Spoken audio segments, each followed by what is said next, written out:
વૃત, મકર વૃત,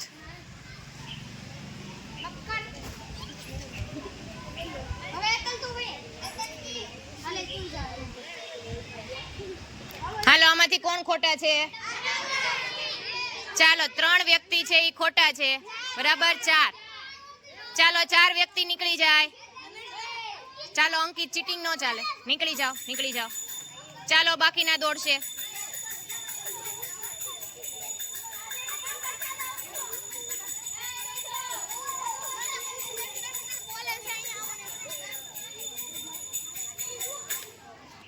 વિષુવવૃત,